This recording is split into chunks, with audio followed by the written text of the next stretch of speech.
สบายดีเนาะพบกับช่อง5เนาะสายลมเวียดนามวันนี้ก็มีเวลาว่างอีกแล้วเนาะมาอัปเกรดสิมาสอนอัปเกรดเนาะอัปเกรดแหวนมูยาเนาะแหวนมูยาเยอรมันเด้อตัวนี้ของแท้เลยตัวนี้เบิ่งกันเลยเนาะจะแกะให้ใหม่เลยเนาะว้าวนี่ของอูแปนเด้ออูแปน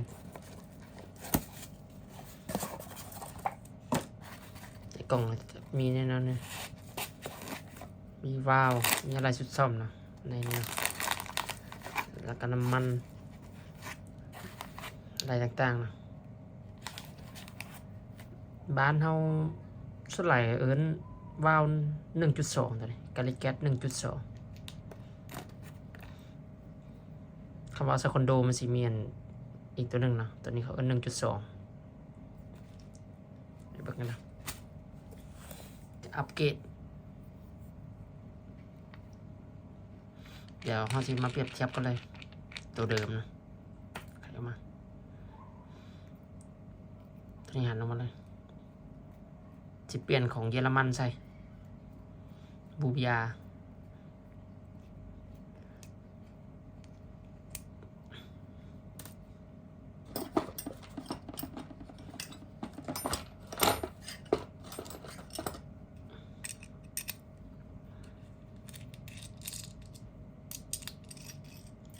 บูบยาเยอรมันเนี่ยทางตัวนี้ออกนะเอามาละจะเป็นอันนี้ใส่ในของวาล์วกาลิแก๊สเห็นปะ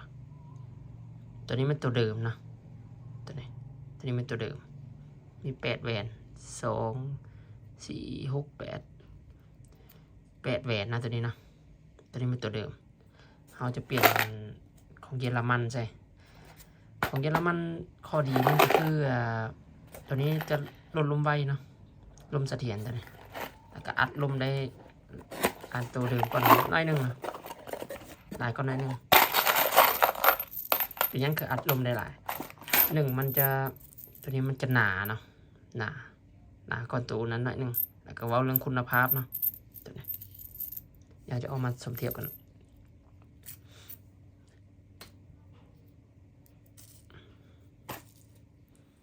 ตัวเดิมกับตัวเยอรมันได้ของนะเห็นปะสีจะต่างกันเลยเสียงก็ต่างกันอีกนะแล้วก็สิลองโยนลงมาได้นะได้ยินปะตัวนี้เสียงนะเห็นปะนะเสียงจะต่างกันเลยเนาะเขาฟังได้สัตว์ได้ตัวนะถ้าจะเปลี่ยนตัวนี้ใส่นะ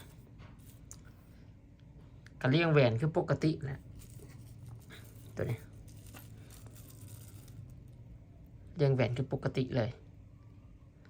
มันเลี่ยงแหวนมาเดี๋ยวก็เลี่ยงแหวนนั้นเนาะเป็นนี่เนาะเลี่ยงแหวนเนาะ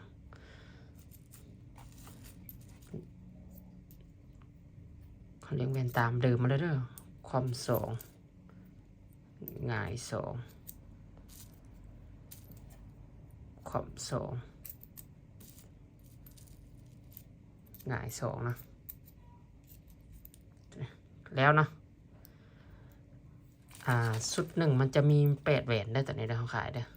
พร้อมทุกอย่างเนี่ยตัวนี้ทุกอย่างสีครีมนะตัวนี้เขาบอกว่าซาร่าเอิร์นอะไร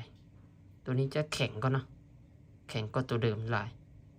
เขาจะเปลี่ยนตัวนี้ออกตัวนี้มาเขาใช้เป็นระยะดุลมันจะอันนั้นเนาะมันจะอ่อนแล้วก็เฮ็ดให้แลกไหลเนาะตัวนี้มันจะลุบลงเด้ตัวนี้มันอ่อนนะ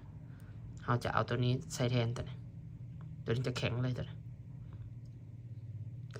เราก็เอาไฟรุ่นเนาะเอาไฟรุ่นแล้วก็เอาหาอย่างมาจิ้มว่าเราก็ตอกตัวนี้เข้าตอกตัวนี้เข้าแล้วเราก็ประกอบเข้านะบางอย่างประกอบเลยหับประกันเลยแหวนวงบิอาร์คนใส่หลายแล้วก็วิธียอมรับนะหลายคนก็วัดดีแล้วแหละเปลี่ยนมา จากปืนมาเข้ากุ้มก็จะเข้ากุ้มแล้วตัวนี้เพราะว่าลมมันเสถียรแล้วก็หันตัวนี้เข้าเก่าเนาะ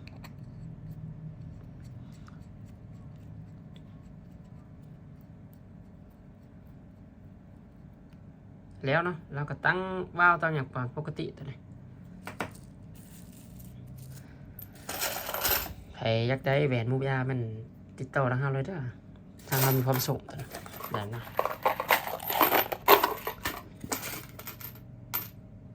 2 4 6 7 8พร้อมทุกอย่างอันหนึ่งนะ2 4 6 8นะส่วนราคาแม่นทักมาในอินบ็อกซ์เลยเด้อเจ้าเดี๋ยวจะแจ้งราคาให้นะขอบใจ